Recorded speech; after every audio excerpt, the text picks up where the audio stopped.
Jillian Chung probably thought that the worst, most professionally damaging movie she ever made was that one with Edison Chen. She was wrong.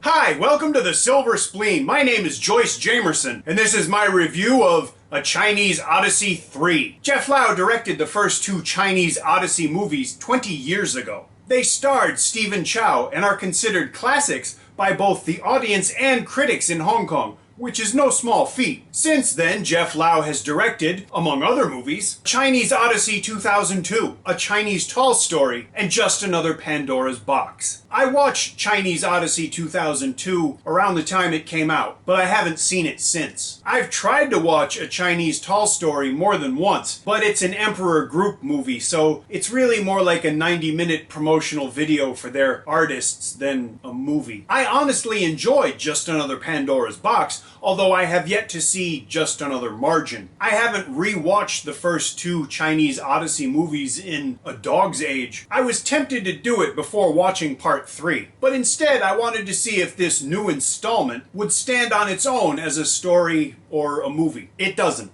And it recycles so much of the first two movies, I almost felt like I was re-watching them. It was like deja vu-ja.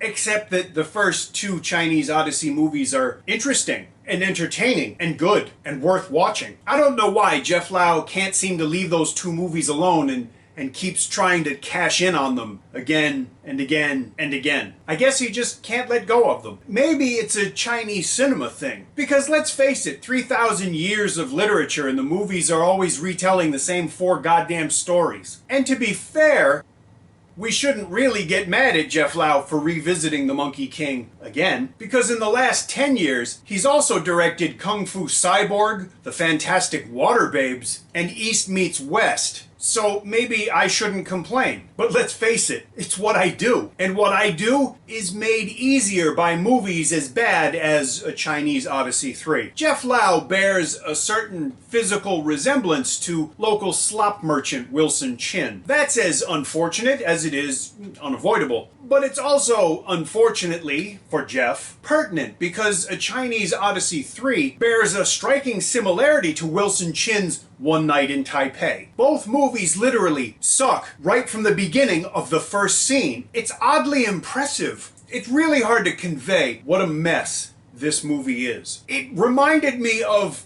Where is Mama's Boy? Starring American Idol punching bag William Hung. A Chinese Odyssey 3 is that bad. Given the production and the art design and the direction, it plays like a late-night Buddhist infomercial. It's a gigantic waste of money, but not a waste of talent, if you understand what I'm saying. Now, one thing that I've noticed in some movies made for China is an approach to comedy that's virulent. Movies often have jokes in them, but sometimes, in some movies, the movie itself seems to go out of its way to make sure that you know when the jokes are happening. We're telling a joke! Isn't this funny? Ha ha! Joke! Ha ha ha! Ha ha ha ha ha! There's a lot of that in this movie. Now, I've struggled, and I'm still struggling, to find a term for that thing. Labored, obvious, shallow, I don't know, I'm still working on it. And I'm definitely not saying that all movies made in or for China are like that.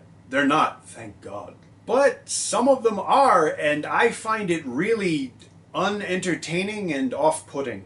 Kind of like scatological humor, which seems to poop up sick in a lot of made-for-China movies. Like this joke, see? And this particular joke gets drawn out for so long that you really can only call the humor constipated.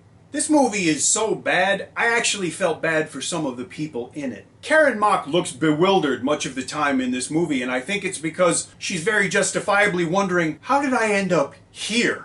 In the same way that Jet Li kind of went slumming through League of Gods, Wu Jing cashes in his chips to play the longevity monk. His first appearance in this film is an unlikely and unwelcome homage to Michael Jackson. His second appearance steals Avatar. Make it stop hurting. Han Geng plays the Monkey King and Joker, and reminds us what a great actor and comedian Stephen Chow was when he did this story. Shan Huang plays the Bull Demon King, but often comes across more like the Bull Fruit King. Speaking of old terms for gay men, Wang Yibo's character is listed in English as Red Boy. I think Rent Boy would be more apropos. It was nice to see Zhou Jun's stunt double get some extra work, but I'm not so sure that I agree with casting John Travolta as the Jade Emperor. Who cares? The CGI in Chinese Odyssey 3 is terrible. But at the same time, it was kind of nice to see matte paintings making a comeback, even if it's just in the background. Speaking of visual effects of varying ages,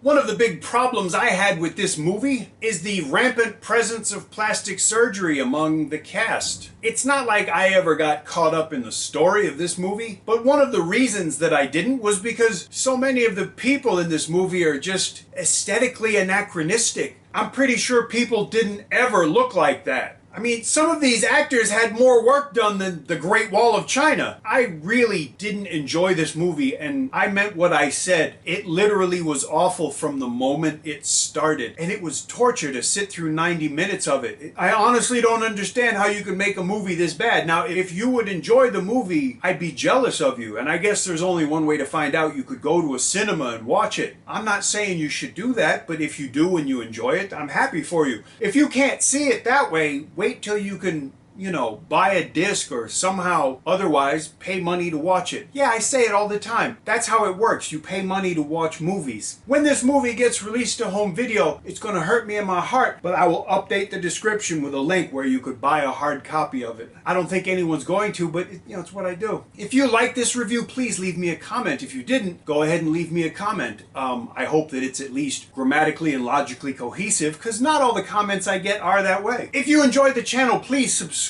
because that way I'll have more subscribers. Thank you for watching, and I'll see you again soon.